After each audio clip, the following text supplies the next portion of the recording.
Hello, this is Lisa Marie Garcia. I'm the COO of Now Publishing, and I'm so excited to share this podcast with you today.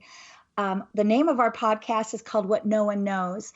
And this podcast stemmed from the multiple interviews with potential authors that sat across from us in our conference room, that talked to us on our telephone, that video zoomed us as we interviewed them, and they would always seem to say a line that said, I'm going to share with you something that no one knows. So writing a book and publishing a book is a way that we have found that many people have been able to work through and live through and tell their story to help them inspire others. So we want to share this podcast with you called What No One Knows so that you can be inspired by many of our authors that we're going to share. So I'm excited today to interview and to introduce to all of you on air Kyle Dean Houston. He is the current author of the book Patchwork Junkie. This book is on pre-sale now, but we are sure you are going to be knocked out by it. So I want to tell you a little bit more about him, but I'd like to introduce him to the show and let him say hello. Hi, Kyle. Hey, Lisa. How you doing this morning? We're doing great, and I'm so excited to share your story and to ask you our question that what no one knows about you. Thank you for joining us. No, it's my pleasure. I love having this conversation now that I've gotten over the hump and feel safe talking about this story. So looking forward to the questions. Okay, perfect. All right. Well, I have to start with this. I have to read a little bit about your book. I think it's just too intriguing to not kick off this interview with that. So I'm going to read a little bit of it, and then I'll ask you a few questions. So, in the mid 1990s, Kyle Dean Houston developed a disturbingly poetic love affair with both needles and the alchemy of creating drugs. Far removed from his small town values, the drug underground of Kansas City was a world that turned him into first a user and then a notorious meth cook. He prayed for an overdose, but instead he got arrested. Confined to a one-man cell for 23 hours a day, he faced the reality of a 30-year sentence. When his sentence was reduced to 9 years, he decided to serve his time and finally go home, or so he thought. Now, I'm going to stop right there because you and I, Kyle, know what happened. And if you would, I'm going to have you in your own words just sort of finish that in high level just to give the listeners kind of an overall understanding of some of the plots in the book. Sure, no problem. So, yes, I had a disturbingly poetic love affair with needles. The book, and this is something that I really wanted to make sure was clear to the reader. The book is all about what goes on inside my head. This is the internal life of a drug addict, a convict, a human being who's seeking salvation and truth and all those things that we all yearn to understand. But in the midst of that journey, I happened to get myself into so much trouble that I thought I was never going to get out. So yes, I went in, I faced a 30-year sentence, which was the scariest moment of my life. But I also juxtaposed that with an opportunity to figure myself out and being a cell 23 hours a day. Then I turn around and get re-indicted and I face a life sentence. So I go through that twice. And then, of course, there's ups and downs. I lose people in the process. I lose children to adoption and all sorts of things. And then finally get to a point to where I'm ready to walk out of prison. Right. The re-indicted part is really, one of the many, many plot twists and turns as I have read this book from word one to word end. It's a crazy, amazing story. But talk about that. I mean, I don't know if words can describe how heavy that must have been for you to think, you're seeing the light at the end of the tunnel and then the other shoe drops. Sure. Yeah. So, I mean, staying in the theme of what most people don't know, this is a perfect opportunity and segues right into that. Yes, most people don't understand that you can, in this country, essentially be tried for the same crime twice.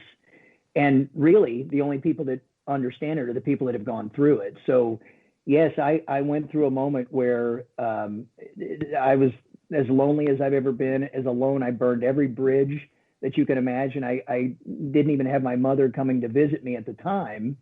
And I was facing 30 years thinking I was going to be insignificant, never get to contribute, never get to know what it's like to love or raise children or, be free and have the basic human rights that you normally do. And that is a mindset that I wouldn't wish on my worst enemy.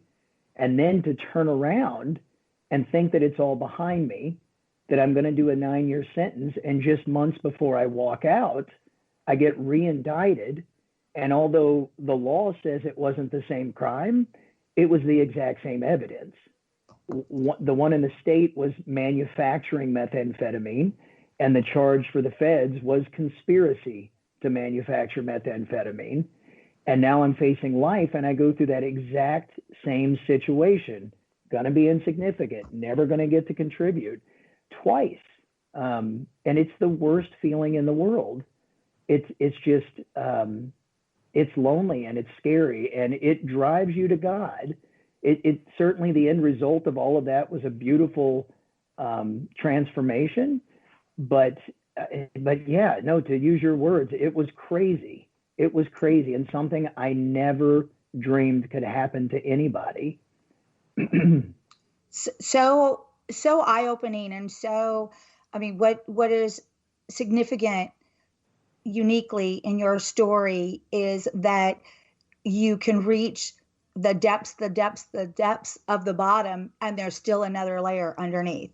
I mean, we've all heard that, I thought I hit rock bottom and then something else happened. I mean, within your book, Patchwork Junkie, that I read, it would be something like you just described, and then there'd be another layer underneath, negative versus positive. Really just incredible story, and really incredible that you're now out of prison and talking with me. So we'll get to that in a moment. I want to ask you, though, because you more than anyone can probably answer this question. Why do you think people are afraid to share their stories of struggle? Why do you think that they tell me, a total stranger, when they're finally thinking that they might publish their book, this is what no one knows. I've carried this my whole life.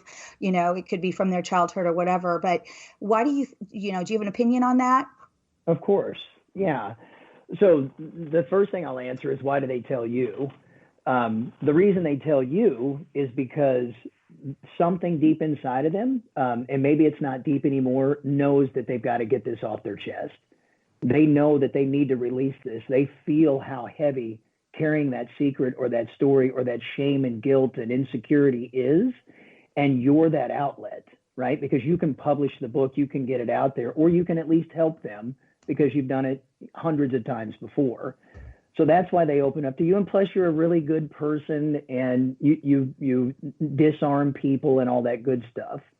But why people don't tell their story is because everybody wants to be accepted. Everybody is constantly protecting themselves.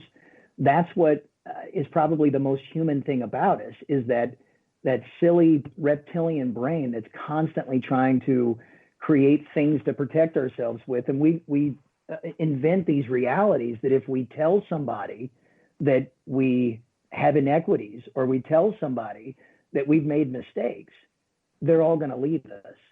We're never going to be accepted again. We're going to be alone, or we have to start all over. And that's painful. And that's the reality we build in our heads if we release this.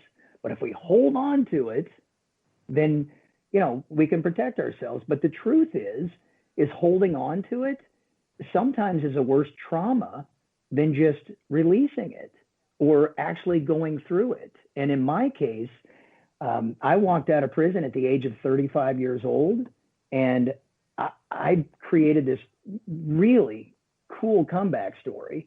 But because I didn't tell anybody, because I held it in, I didn't tell my closest friends, I didn't tell the people that employed me, I didn't tell the people that worked for me, I didn't tell anybody.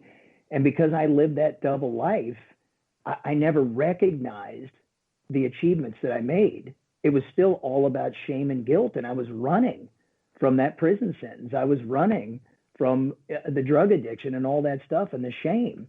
And I never dealt with it until about 2.5 years ago.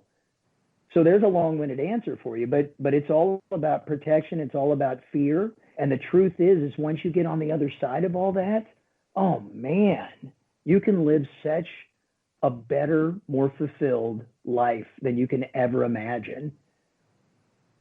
Great insight. I love it. So, and I was going to ask the question when you said, up until 2.5 years ago, I was going to ask you what turned you, what stopped you to say, nope, I'm now going to reveal my story. I'm now going to be 100% transparent and authentic and just, starts telling the story.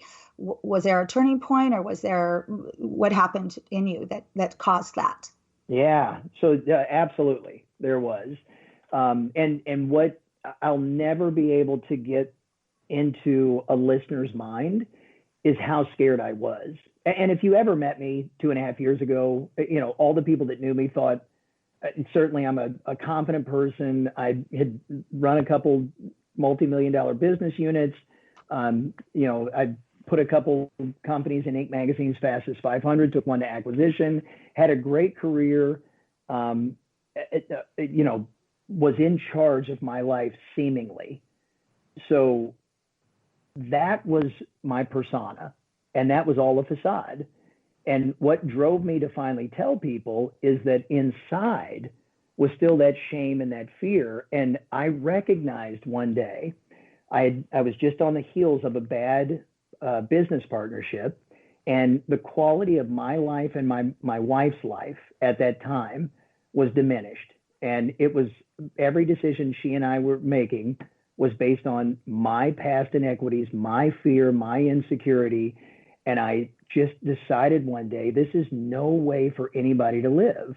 I walked out of prison. At that point, it was, 13 years earlier, but I don't think I've ever really gotten out of prison. And because I'm a proud person, I told myself, you are going to take your life back.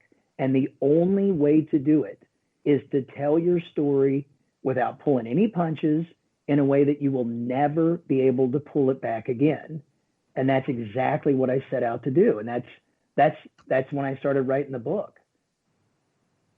So 2.5 years ago, you started to put pen to paper and write this crazy, amazing book that is soon to be released. That, again, I've been privileged to be one of the few, I think probably what you have, maybe less than 10 people that have read it from start to finish at this point, since it's not published yet, not released. But you were able to, just like you said, overcome your fears and overcome your like you say, maybe a double life, or just, trying to, okay, that's in the past, I'm just going to move, let's say we move in front of it or keep it behind us, but never working through it, right? Never moving through it until you decided to reveal what's in your book. So that's great. I'd put one small twist to that. Yep. That's when I started to take my life back. I still have an incredible amount of fear. I still wonder what people are going to think. But what I did do that made the difference was I committed to no ulterior paths, right? I committed to telling the story to everybody that'll listen to it in hopes that I can release all of that baggage that we talked about, and B, that my story is going to touch the people that it needs to touch and give them hope. But I'm still scared. I still wonder as I talk about my story what people are going to think. So yeah, that still exists. No, thanks. And absolutely. And, I think we're human. So it's not that we ever can't be, our innate, we can't ever, not let our innate characteristics come out or our feelings come out. It's just how we respond to them, how we, perceive them. Even the simplest things, I think, what you bring to light for me is the simplest things where, did I really need to raise my voice at my daughters for the 500,000th time when I'm trying to have a little more calm parenting? Well, it just comes out. but how do I view it? How quickly do I recognize that maybe my fear is controlling something, like you say, more so than it should be?